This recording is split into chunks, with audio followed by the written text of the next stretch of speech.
Olá! O nosso conteúdo de hoje vai ser dividido em duas partes. Nós analisaremos um texto de Max Weber e, a partir de dois prismas, primeiro a partir de Max Weber e a religiosidade como uma contribuição para as características da cultura e da sociedade, e posteriormente uma análise apenas da parte quase que religiosa do pensamento de Max Weber. Hoje nós faremos uma conexão entre as possibilidades da religião como um fator que interfere na ação que as pessoas têm no mundo. E como essa ação pode ser influenciada por fatores vindos de diferentes instituições ou de diferentes estruturas, desde as estruturas morais, culturais e também as estruturas religiosas. E nós vamos partir dessa análise, nós vamos partir para essa análise a partir da relação que o Weber faz entre a influência religiosa, entre a fé e as outras instâncias sociais. Na verdade, o Weber ele tem um princípio religioso, uma análise religiosa que, em certos pontos, se aproxima com Durkheim e se aproxima mesmo com Mircea Eliade. E um dos lugares em que isso se dá é na busca das religiões mundiais como se fossem um sentido para a humanidade ou um sentido para a ação dos seres humanos no mundo. Essa é uma das primeiras preocupações que o Weber tem. Uma das formas de análise da religião que esse autor tem é justamente pegando aquelas religiões que têm características mundiais, como cristianismo, budismo, islamismo, e tentando compreender essas religiosidades a partir delas mesmas e a partir da inserção dessas formas de religiosidade no mundo e como é que elas são influenciadas pelo mundo e, ao mesmo tempo, como é que elas influenciam esse mundo. Ele começa com uma divisão entre religiões ligadas à ética da responsabilidade e à ética da convicção. A ética da responsabilidade seria ligada às religiões orientais, que têm como as suas características viver nesse mundo a partir das condições que são dadas e inserir nesse mundo real e nesse mundo místico, inserir o ser humano nesse mundo místico, não como aquele que quer contrariar esse mundo, que quer modificá-lo estruturalmente, mas como aquele que quer compreendê-lo e entendê-lo a partir do fato de que é um fato dado, é uma estrutura dada a religiosidade dentro de uma estrutura maior, que é a estrutura cultural, social e mundial, universal, e ao ser humano só cabe se adaptar a essa forma de expressão religiosa sem questioná-la ou sem agir como se a primeira função dele fosse modificá-la. A pergunta nem é tanto como faz para modificar as estruturas religiosas? Como faz para modificar esse universo que existe? Mas a pergunta é muito mais: como faz para me inserir nas coisas do jeito que elas são? Porque modificá-las é muito difícil. Essas religiões ligadas à ética da responsabilidade têm esse propósito de inserção do ser humano dentro dessa estrutura que lhe é dada com pré-existência e que não cabe a ele questioná-la, cabe a ele compreendê-la e se inserir nela como se fosse ele mais um filho do universo, como se fosse irmão das estrelas, dos astros, e que precisasse apenas descobrir o seu lugar nesse contexto maior. E existem as religiões ligadas à ética da convicção, que são justamente aquelas cristãs, como, por exemplo, o cristianismo, ou melhor, se são as cristãs, estão ligadas ao cristianismo. E que tem como uma das marcas, não necessariamente aceitar o mundo como ele é, mas compreendê-lo e, de alguma forma, agir nesse mundo. É claro que existe uma estrutura que é muito superior a ele e que ele não vai conseguir mudá-la.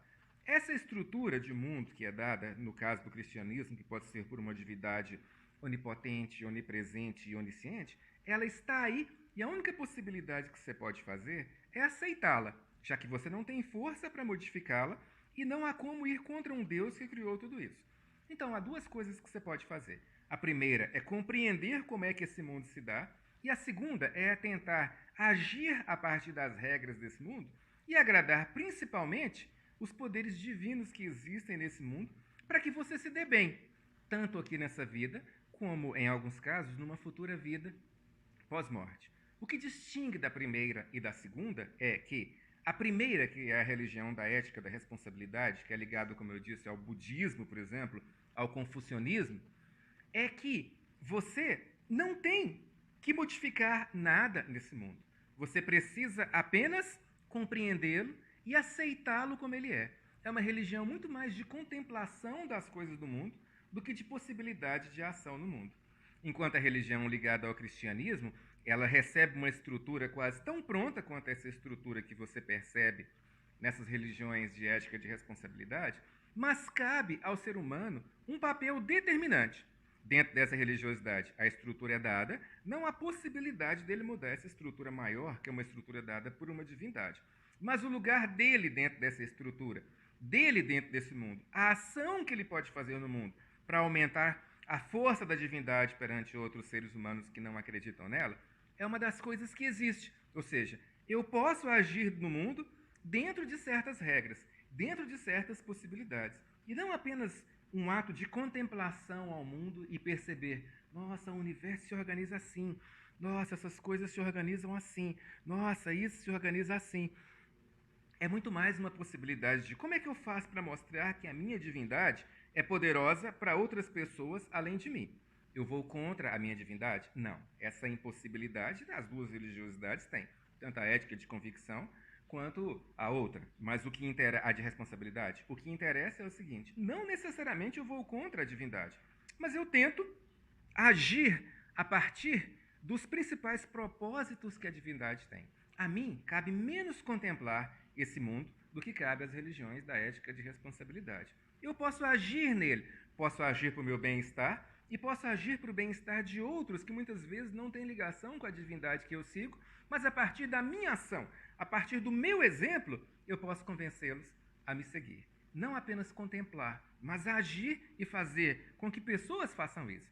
É claro que nenhuma dessas instituições é pura. Ninguém pensa que uma religião ligada à ética da responsabilidade não tem nenhuma ação no mundo. Toda religiosidade tem algum tipo de ação no mundo e algum propósito, quer seja de angariar mais fiéis, quer seja de se mostrar como algo válido perante o mundo. O grau, o impacto, o interesse de agir dentro das regras dadas por um Deus nesse mundo é que modificam as características dessa religiosidade e que fazem com que essa ética de responsabilidade e essa ética de convicção, uma se assente um pouco mais na questão da contemplação do mundo, como eu disse. Eu sou filho das estrelas, sou irmão dos astros e mereço estar aqui porque faz parte dessa coisa maior do que eu, a qual eu tenho que fazer de tudo para conseguir estar em sintonia, que é da ética da responsabilidade com a da ética da convicção, que é a seguinte. É claro que existe uma divindade que é muito maior do que eu, que fundamentou todas as regras, mas dentro dessa estrutura que ele fez, há sempre alguma possibilidade de ação que cabe a mim. E ações importantes, tanto ligadas ao meu lugar dentro dessa estrutura, que em muitos aspectos vai depender do que eu fizer. O que eu fizer vai determinar em boa parte o meu lugar dentro dessa estrutura maior e pode determinar também o lugar de outros. Então, em vez de contemplar e entrar em harmonia, eu tento entrar em harmonia a partir da ação, a partir da busca de um lugar que me caiba. E essa seria uma das diferenças. E no nosso caso, nós vamos nos voltar nesse momento e nessa aula, principalmente para as religiões ligadas à ética da convicção. As da ética de responsabilidade e as características mais profundas da religiosidade a partir de Weber, nós vamos ver no outro texto, ou melhor, não no outro texto, numa outra aula que se seguirá a essa. E essa ação no mundo, ela é marcada por algumas características e por alguns exemplos que o Weber traz, que são típicos de como é que um ser humano pode agir a partir desses patamares. Primeiro, mesmo dentro dessa religiosidade que nós falamos que é da ética da convicção, que é ligada ao cristianismo, tem algumas marcas que são típicas dela e algumas possibilidades de divisão. Essas possibilidades de divisão se dão a partir do fato de que mesmo nessa religiosidade dividida em uma possibilidade de ação no mundo, há alguns sacerdotes ou algumas práticas religiosas que agem com mais influência dentro do mundo, enquanto outras recuam perante a possibilidade de ação do mundo. Vamos dividir, então, a partir do próprio Weber, e dos termos que o próprio Weber usa, em misticismo e ascetismo. O misticismo seria, dentro dessa ética de convicção, aquela forma de expressão religiosa em que muitas vezes eu oro pelo mundo, eu interfiro no mundo a partir da minha oração, eu posso me colocar num lugar relativamente separado e não estar fora do mundo. Eu estou em contato com o mundo e sei do sofrimento dele. Mas não necessariamente eu preciso estar presente no mundo e vivendo ali. Mais ou menos recluso, mais ou menos separado, já que eu tenho um contato com o mundo que vem de muitas formas, tanto a partir de contato para saber como estão as coisas, como de adquirir certas coisas que o mundo pode me dar, tanto de bens materiais, quanto de outras coisas como remédios e tudo mais que eu preciso. Pensemos no mosteiro relativamente isolado, com freiras e monges enclausurados, e que tem essa ação de oração pelo mundo. Eu me reúno e oro pelo mundo. Faço parte do mundo, estou inserido, mas de certa forma eu tenho um distanciamento que me aproxima um pouco disso que o Weber chama de misticismo. Que é, esse projeto não é um misticismo pleno na visão do Weber, mas eu utilizei porque serve muito para o nosso exemplo de aula mesmo, sem ser um pleno, e que é um exemplo de como é que, de certa forma, eu posso não necessariamente me afastar totalmente desse mundo, mas fazer parte dele de um jeito que eu seja menos atingido pelos prazeres da carne, pelos prazeres que a bebida pode dar, eu me separar desse mundo em oração, trabalhando e fazendo uma série de coisas que podem me colocar em comunhão com o Deus que eu acredito e me dar a condição de alguém que o segue e, ao mesmo tempo, a condição de alguém que se preocupa com quem está no mundo e com quem não conhece esse Deus. Me preocupo com os que estão no mundo e que não conhecem esse Deus, e me preocupo com os que estão no mundo e conhecem esse Deus, mas que talvez tenham uma religiosidade que é mais falha do que a minha, ou que, na visão de quem é místico, não segue necessariamente as regras que um Deus diz que as religiosidades precisam seguir.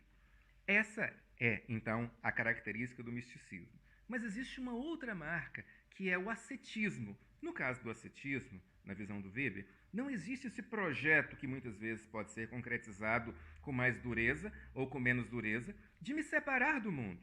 Esse projeto de separação do mundo, que o Weber vai citar no caso do misticismo, que mesmo sem se realizar plenamente em várias situações, ele se dá, ele não é tão nítido no ascetismo. No ascetismo eu vivo no mundo, ajo dentro desse mundo, convivo com pessoas, moro ao lado de uma série de pessoas que têm práticas diferentes da minha, não me enclausuro, não me separo, mesmo o separado do misticismo, ele sabe que ele está no mundo. Mas é um está no mundo dentro dessas regras que nós dissemos. Eu não me enclausuro, não me separo e, automaticamente, dentro dessa lógica, eu me sinto mais presente nas coisas do mundo. E, ao mesmo tempo, me sinto mais influenciado por elas. O ascetismo, então, muito mais do que uma busca pela fuga desse mundo, é um agir nesse mundo. Mas é um agir nesse mundo que não é puro, ou melhor, que não é puro não, que não é livre. Não é aquele agir que eu possa fazer todas as coisas que me vêm na mente e do jeito que eu achar que é mais interessante. É um agir no mundo dentro das regras da religiosidade que eu defendo e dentro das regras da religiosidade que eu pratico. E eu quero agir nesse mundo não é simplesmente por agir, mas para que o meu exemplo e as possibilidades que eu tenho de influenciar outras vidas sejam nítidas e sejam fortes a ponto de fazer um mundo melhor para mim e para outras pessoas. E esse mundo melhor visa agradar a Deus e visa me dar um lugar melhor nele e um lugar melhor para as pessoas que eu conseguir trazer para uma condição de vida melhor do que a de Deus. É claro que em alguns aspectos esse ascetismo ele se aproxima do misticismo, porque o misticismo também quer isso. Mas ele quer enquanto ele está enclausurado, que é uma das formas que se aproxima do misticismo sem ser pura. É quando eu estou enclausurado e eu, de certa forma, me separo desse mundo. Porque eu vivo aqui, dentro desses muros desse mosteiro, ou eu vivo aqui dentro desses muros desse lugar religioso que eu estou, e praticamente não tenho nenhum contato com as pessoas do mundo. Sei que elas existem, sei que as guerras existem, que os problemas existem, oro por elas, tento resolvê-los, mas não tenho uma ligação direta com essas pessoas que agem no mundo. Há muito uma marca minha no mundo a partir da oração, a partir do perceber que há pessoas que precisam da minha oração e eu oro a Deus e peço a Deus por elas e peço a Deus por mim. Então, ela, se não é tão contemplativa, é uma ação no mundo que é muito mais baseada no ajoelhar e orar pelo mundo. Ou muitas vezes produzir remédios que vão para o mundo, mas não necessariamente morar ao lado deles ou ter essa relação de tanta proximidade com qualquer um deles. Enquanto no ascetismo, a marca é outra. A marca é aquela, é o seguinte, eu não vivo enclausurado dentro de paredes no mosteiro, eu não vivo num lugar separado, eu vivo no mundo, ao lado de pessoas que têm a mesma convicção religiosa que eu e ao lado de pessoas que têm uma convicção muito diferente em termos de religiosidade do que a minha. E é com essas pessoas que eu convivo e ajo nesse mundo, mas eu ajo nesse mundo com mais liberdade, entre aspas, do que aquele que vive separado, dos místicos, mas eu ajo dentro de regras que Deus me deu. Olha só, vamos pensar nos 10 mandamentos. É proibir, não farás, não farás, não farás. Ou seja, eu vivo, mas a partir dessas regras, e ainda quero usar a minha vida, além da oração, que é no caso do místico, eu quero usar a minha vida como um exemplo de como é que essas pessoas podem agradar à divindade que eu acredito, muito mais do que elas fazem. Isso, como eu disse, garante um lugar para mim pós-morte numa salvação, quando essas religiões são de salvação, já que nem toda religião, como nós veremos posteriormente, numa outra aula, são ligadas à necessidade de um Deus que me leve para um céu. Algumas podem ser ligadas a um interesse imediato, a alguma coisa a me dar bem aqui nesse próprio mundo mesmo. Mas no caso do cristianismo, que nós pegamos como exemplo, na maioria absoluta das linhas cristãs, é claro que essas duas coisas existem. O interesse tanto nas coisas do mundo, quanto o interesse nas coisas pós-morte. E essas duas coisas, a ênfase delas pode até variar um pouco, mas estão sempre imbricadas nessas divisões religiosas, nessa forma de ver como é que as coisas são. E um exemplo de como é que essa religiosidade da ética de convicção, baseada no ascetismo, influencia nas regras sociais e em como a sociedade se estrutura, o Weber, olha eu trazendo o Marx aqui, o Weber vai trazer justamente a partir de como o capitalismo se estrutura. Ou seja, uma estrutura que domina o mundo na contemporaneidade, que influencia nos valores morais, culturais, éticos e legais, ela surge a partir de uma relação da religiosidade com as demais instâncias sociais. Ou seja, para o Weber, o capitalismo surge ligado ao protestantismo. O capitalismo surge porque uma das linhas cristãs tem uma forma de agir nesse mundo, um ascetismo nesse mundo, que permite o surgimento do capitalismo. Então, aqui nós entramos num dos propósitos dessa aula. Conversa nossa dessa aula, que é justamente mostrar como as instâncias da cultura, da moral, da produção, dialogam constantemente em Weber com as instâncias de outras estruturas, como, por exemplo, a religiosa, e ao mesmo tempo se influenciam. Uma instância que é ligada à economia, no caso do capitalismo, tem seu surgimento não na própria instância econômica, mas tem seu surgimento, segundo Weber, numa prática ligada à religiosidade. Ou seja, cultura, religiosidade e sociedade são como se fossem um círculo em que esses três elementos, entre outros, estão entrelaçados e sem uma possibilidade de separação. O exemplo que nós vamos trazer é da religiosidade. Mas ele vai muito além da religiosidade, se desliga dela e passa a ter uma relação com outras questões sociais posteriormente. Como é que o Weber diz, então, que essa instância religiosa pode influenciar na cultura a partir de um ascetismo intramundano, ou seja, que existe dentro do mundo? O Weber diz o seguinte: a religiosidade interfere na cultura, interfere na moral e interfere na economia. E um dos momentos básicos, estruturais, importantes que isso se dá é no surgimento do capitalismo. O Weber diz o seguinte: existem formas de produção de bens e de comércio que, acima de tudo, visam o lucro. Praticamente toda forma de produção ela tem um interesse básico: o lucro e a possibilidade de me permitir que eu ganhe mais do que eu poderia de outras formas. Isso não é uma marca do capitalismo. Isso é uma marca de todas as formas de produção, ou de todos os tipos de produção que a humanidade teve. Todo ser humano ele quer ter um lucro em cima daquilo que ele faz, e isso não é capitalista. É quase que humano, indo até um pouco além do que o Weber fala. Mas o capitalismo ele tem uma característica que é ter levado essa necessidade do lucro e a forma de utilizar esse lucro a um patamar e para uma direção que nenhuma das outras formas de produção que a humanidade conheceu já teve. É isso que o Weber vai dizer. Então ele pergunta: essa característica ímpar que pertence ao capitalismo, ela surge como? De que forma que essa estrutura se dá? As tentativas de justificar essa pergunta são muitas. O Weber não é o primeiro que faz isso. Sombartes, por exemplo, vai fazer uma ligação com os judeus e as práticas do judaísmo.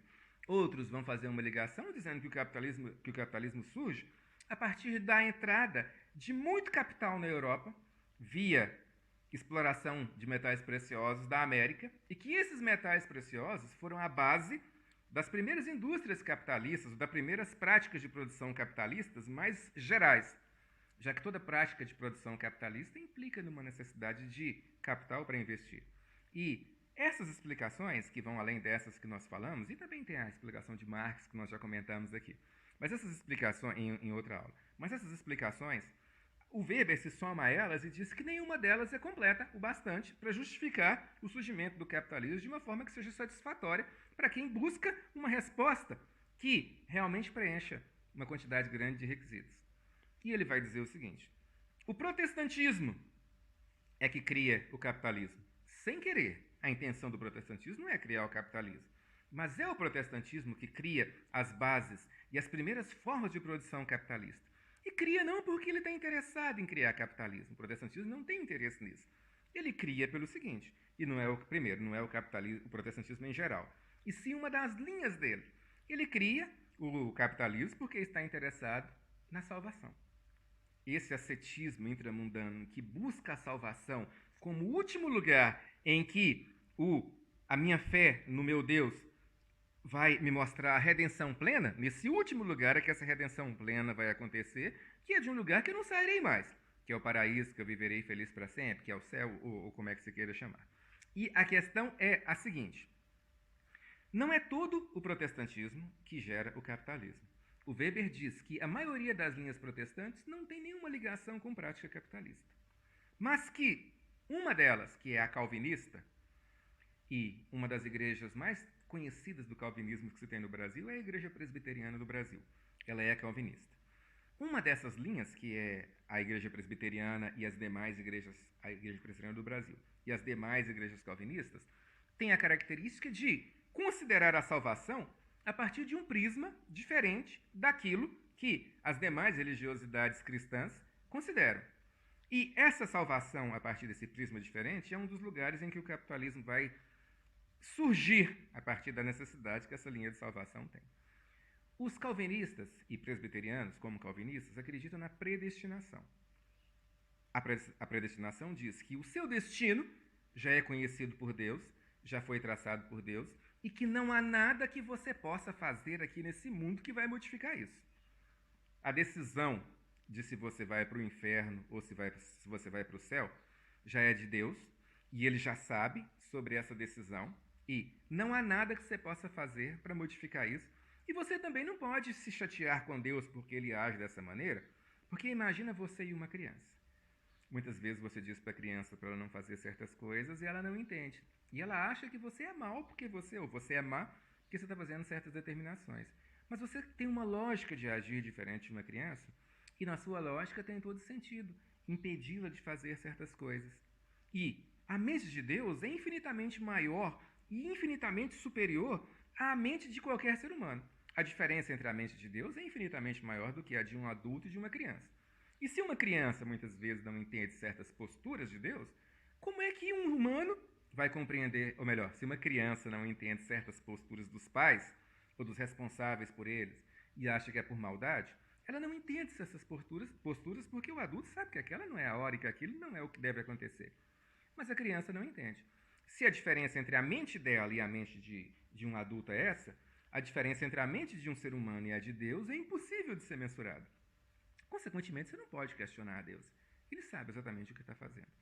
E aí vem a pergunta que fazem para João Calvino: e como é que eu sei se eu estou entre os salvos? Já que não são as obras, não são a fé, não é a vida que eu levo aqui na terra, como é que eu sei que eu estou entre os salvos? Calvino diz: tem uma certeza interior. Essa certeza interior é que vai te permitir saber que você está entre os salvos. Mas uma parcela das pessoas não tinha certeza interior nenhuma. Se sentia como se aquilo que o Calvino diz fosse algo que não pertencesse a eles. Calvino, eu não consigo perceber essa certeza interior. E a resposta era do Calvino: eu tenho essa certeza interior, busca que você vai ter. E muitos, não tendo essa certeza interior, começaram a dizer o seguinte: e se eu trabalhar muito? E se eu gastar pouco? E se eu não me embebedar e tiver uma vida santa, trabalhar a ponto de ficar muito cansado e não ter nem como gastar o que eu ganho? E eles começaram com essa prática de trabalho, mas a certeza interior não veio. Tá. Segundo passo. Mas então eu continuo sem a certeza interior. Mas se eu começar a ajudar as pessoas do mundo e começar a mostrar para elas que essa certeza interior só é adquirida a partir de uma vida que eu apenas gaste aquilo que é essencial para viver, não peco a partir de uma ida a prostíbulo ou de uma ida a bares.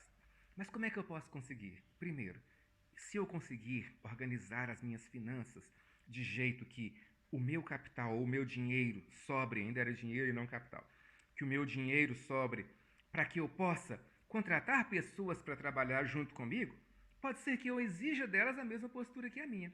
Um trabalho constante, a ponto de ficarem cansados e não terem dinamismo para pecar. Mas para isso eu preciso me organizar racionalmente.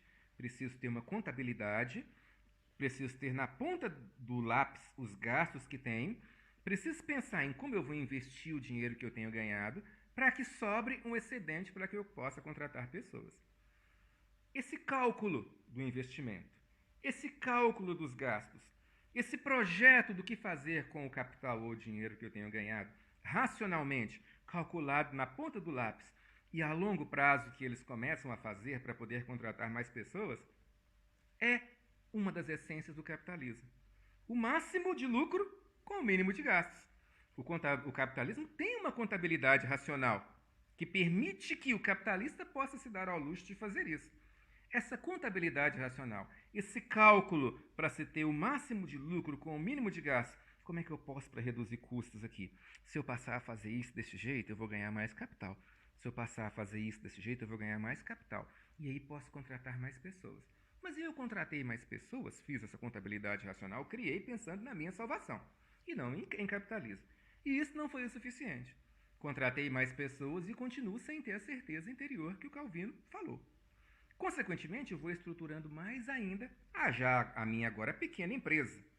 Vou estruturando a partir dessas regras. Ensino a contabilidade racional para as pessoas, ensino o investimento, vou aprendendo na prática, vou aprendendo a partir de leituras, ensino o máximo de lucro com o mínimo de gastos e um fator essencial. O lucro que eu tenho não é feito para gastar, não é feito para esbanjar, é feito para investir. A essência do capitalismo é quanto mais lucro, melhor, mas não para que eu gaste, mas para que eu possa investir e ter mais lucro. Toda indústria capitalista sonha com isso, com a possibilidade de ganhar mais capital. Mas os donos da indústria, não necessariamente, os acionistas, não necessariamente eles querem pegar aquele capital e esbanjar, mas querem que ele gere mais capital. E a ideia do calvinista é, quanto mais pessoas eu contratar, quanto mais pessoas eu colocar trabalhar em grande quantidade e deixá-los a ponto e convencê-los, quer seja pelo cansaço, ou quer seja por palavras, ou quer seja pelo meu exemplo, de que eles não devem gastar à toa, pode ser que essa certeza interior venha. E é engraçado que isso se reflete até nos hinos que se canta na igreja presbiteriana. Me lembro de um deles que diz, vamos nós trabalhar, somos servos de Deus, diligentes fazer o que Cristo mandar. No labor, ou seja, no trabalho, que é o trabalho na igreja, mas também é um trabalho braçal, sem cessar, de seguir ou servir a Jesus, não me lembro, com amor e fé e com oração, até que volte o bom Senhor. Ou seja, amor, fé, oração e trabalho, que é uma das coisas que esse hino mais enfatiza. E a ideia é o quê? A salvação. Mas os calvinistas começam a prosperar. E começam a ser vistos por pessoas de fora como alguém que tem se dado bem no mundo. Vão criando a contabilidade racional, o investimento racional, que são coisas do capitalismo, e vão cada vez estruturando um pouco mais as suas antes pequenas indústrias. Mas isso não passa despercebido pelas pessoas do mundo que começam a dizer o seguinte, o que está acontecendo com esse pessoal que parece que eles estão ficando bem de vida?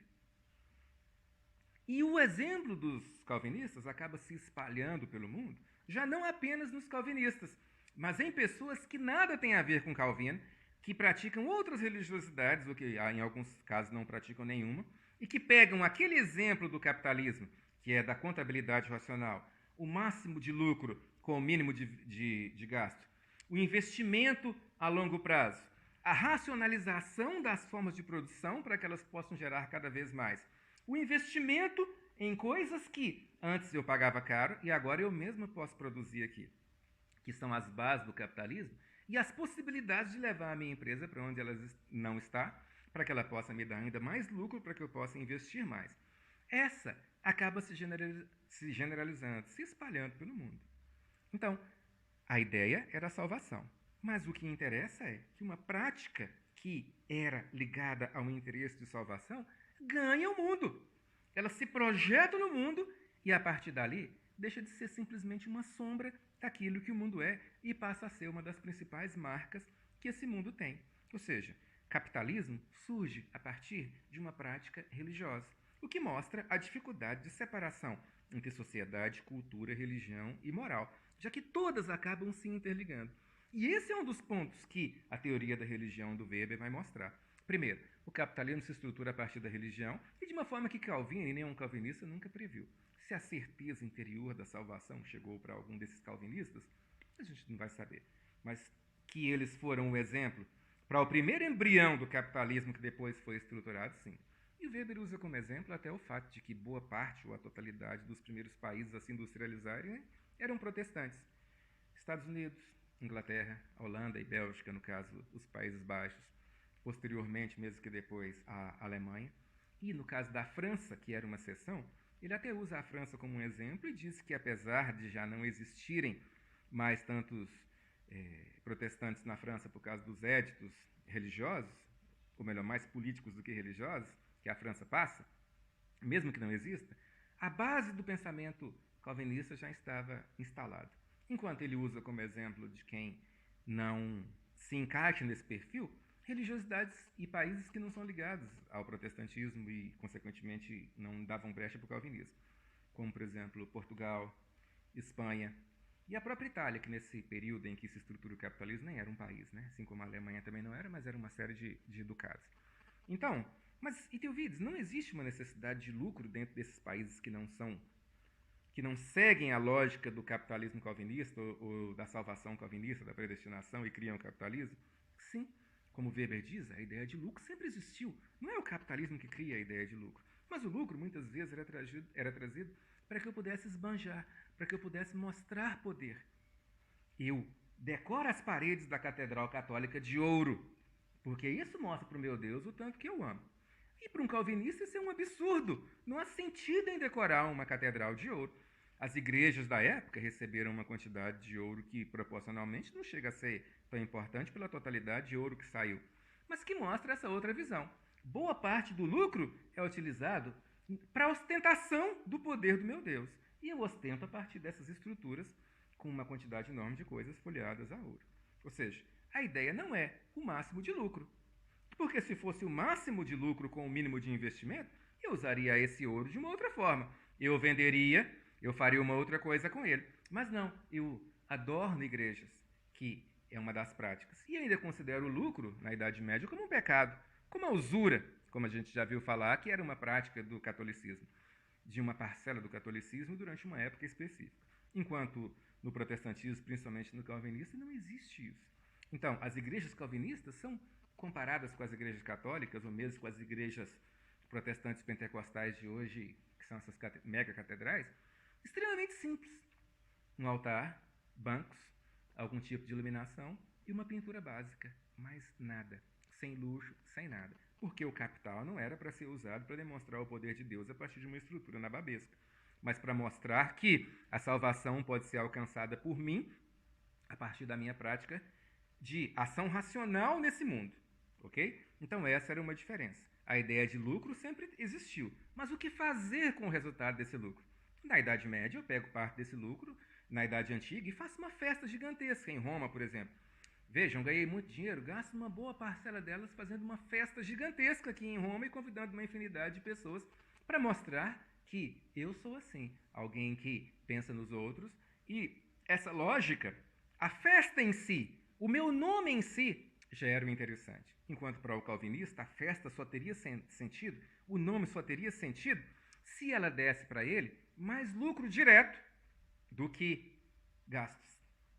Enquanto muitas vezes para alguém no período antigo, a festa em si, mesmo que ela te desse um prejuízo financeiro, ela te daria um status social. Mas para um calvinista o status social é pouco. Ele é bem-vindo porque o status me permite ter mais lucro. Mas eu não me interesso apenas pelo status. A minha pergunta é, para um da história antiga, da antiguidade, o status social é interessante, vai me fazer ficar bem e pode ser que eu tenha a chance, inclusive, de recuperar. Para um calvinista, ele falaria, o status social é interessante, é importante, mas eu preciso ter a certeza de que eu vou, com esse gasto, ter de retorno, a certeza eu preciso ter um retorno maior do que foi o gasto. Ou pode ser da outra forma de expressão religiosa, em que o próprio status quase que garante que já é o retorno, não é o bastante para o calvinista. O status só é interessante para o calvinista se ele vier acompanhado da possibilidade de um lucro maior do que foi o investimento, que é a essência do capital e que é a essência do capitalismo enquanto uma possibilidade de intervenção no mundo.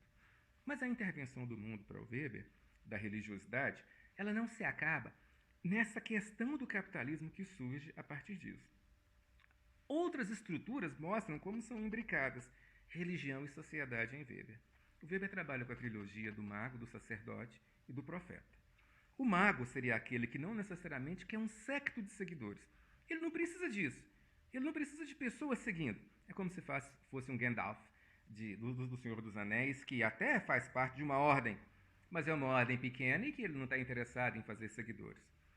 Esse seria o mago. Ele chega, faz as suas mágicas, ele mostra o poder de uma divindade, ele mostra o poder dele ou de quem quer que seja, e isso já é praticamente bastante.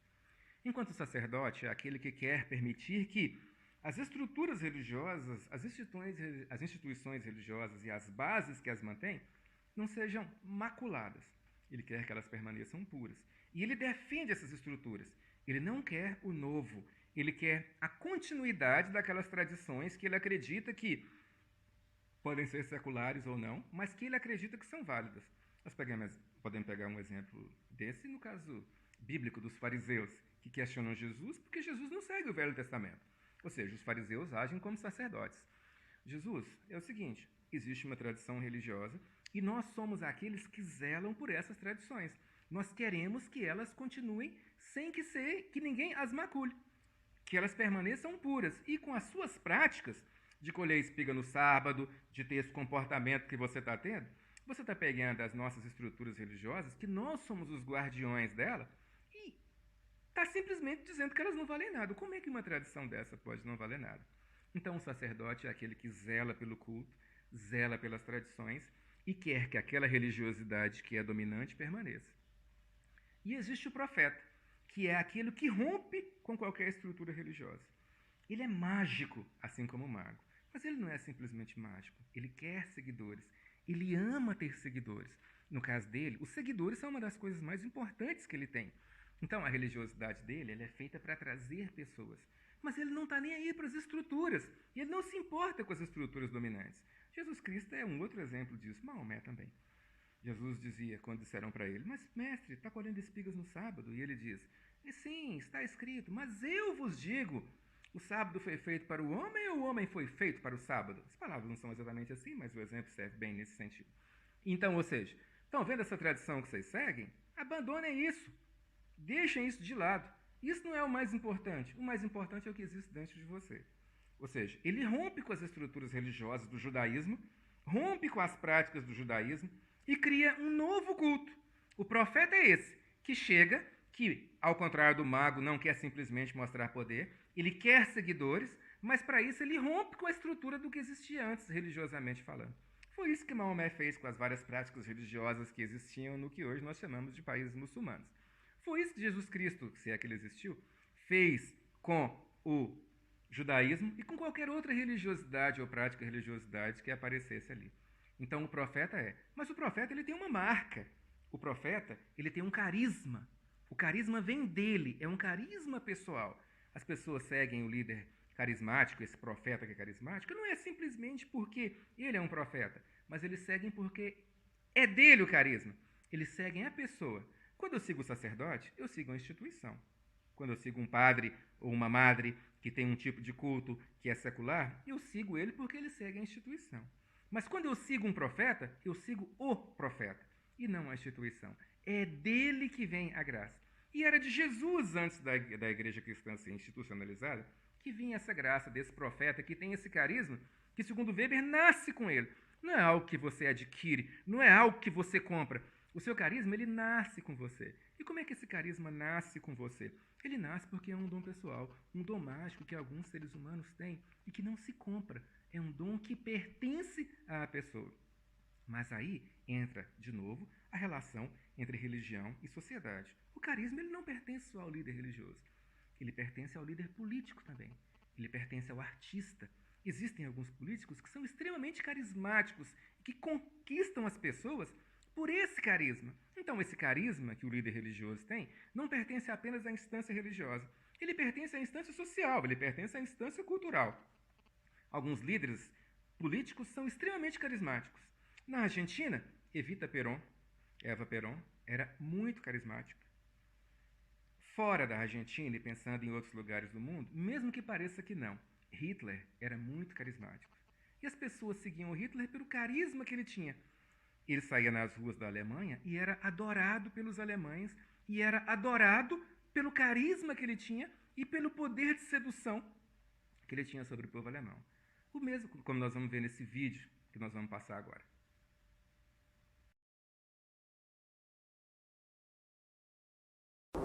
Camisciere, saluto al duce!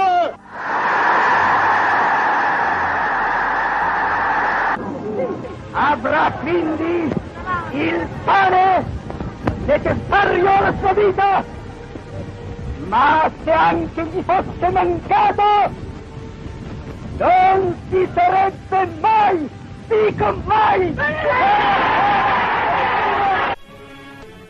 A cidade de Berlim prepara, entretanto, uma recepção inolvidável.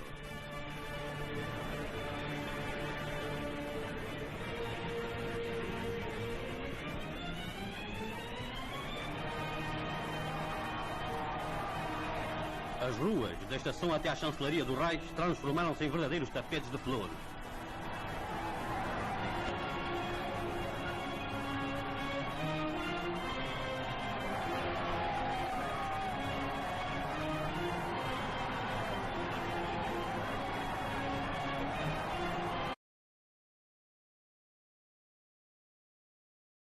A sedução de Hitler. O líder carismático. As pessoas não seguiam o partido nazista ou o partido nacional socialista. Acima de tudo, elas seguiram o Führer. Elas seguiram Hitler, porque o carisma vinha dele. Então, esse carisma ele pertence ao líder religioso, mas ele pertence também ao líder político, pertence ao líder social. E o Weber trabalha ele na religiosidade, mas ele não é uma marca da religiosidade. E alguns religiosos, alguns políticos brasileiros, demonstram muito esse carisma. Juscelino Kubitschek parecia um líder muito carismático. Talvez Dilma Rousseff não seja alguém que tem carisma. Silvio Santos, na parte da televisão, é um líder muito carismático. E metade dos pastores e dos grandes padres que conseguem mover multidões também são carismáticos. Padre Marcelo Rossi é um exemplo de carisma. E muitos dos pastores das grandes igrejas também são exemplos de grandes líderes carismáticos que levam multidões por eles mesmos. Então, essa presença desse carisma, essa possibilidade desse líder carismático de romper as instituições na visão do Weber, ela é presente na religiosidade, mas ela é presente também na política, na economia e na cultura. O líder carismático ele não é um líder religioso, ele é um líder cultural, um líder social, um líder presente na estrutura social. E que, quando ele se mostra na religiosidade, quando ele se mostra na política, quando ele se mostra na economia, o que ele está fazendo é simplesmente demonstrando que essas instâncias têm uma interligação muito maior do que parecia antes. Ou seja, religião não é afastada do mundo, cultura não é afastada da religiosidade, moral e economia não é afastada da cultura e da religiosidade. Mas sempre que esse líder carismático surge, ele tem esse poder de romper com as instituições estabelecidas e para uma parcela desses fiéis trazer um culto novo. E esse culto, essa admiração, pode ser tanto no aspecto religioso, quanto pode ser no aspecto político, pode ser no aspecto da música. Numa universidade, em que um professor pode demonstrar ter mais carisma e conseguir agregar mais alunos próximo a ele, a um projeto que ele tem, tanto que pode ser um projeto de ensino, quanto um projeto político, de dominação política de uma universidade, a partir de subir na hierarquia da universidade, chegar a cargos maiores e, de repente, até sair dela se lançando a um cargo político fora da universidade. Mas que o carisma, mesmo que ele não seja o único fator a se levar em conta, é um fator que facilita muito essa ação em alguns casos, e é como se aqueles que têm essa marca do carisma, de uma forma ou de outra, já saíssem na frente. Então, o que nós falamos do Weber hoje, fazendo uma recapitulação? Primeiro, falamos que o Weber trabalha várias instâncias da sociedade. Entre elas, ele trabalha a instância religiosa, que nós faríamos uma ligação das características religiosas que o Weber tem, sem necessariamente entrar em detalhes do texto, e que aproximaríamos essas características religiosas a partir de outras instâncias culturais e sociais, mostrando como é que essa interferência entre essas instâncias se dá. E um dos momentos em que isso se dá é justamente no surgimento do capitalismo. Lembrando que o capitalismo não surge simplesmente a partir do protestantismo. Ele surge a partir de uma linha protestante, que é a calvina. As demais linhas protestantes não têm essa contribuição para o protestantismo, ou melhor, para o capitalismo surgir. Então, quando se diz, não se quer dizer que qualquer linha protestante vai gerar o capitalismo. E sim que na visão do Marx do Weber. É a calvinista que faz isso, e não é a luterana, não é a anabatista, e nem vem das igrejas pentecostais ou neopentecostais de hoje. Vem sim dessa prática que não tinha a intenção de permitir que o capitalismo surgisse, mas que acabou fundamentando essa prática que existe até hoje. E que essas ações no mundo, desses líderes religiosos, que muitas vezes têm o carisma que os marca, e que impactam na estrutura religiosa e também na estrutura social, não pertence apenas ao líder religioso, mas pertence também ao líder político, ao líder cultural, pertence a algumas pessoas nas instituições de ensino que têm ou não têm carisma e que pertence a todas elas.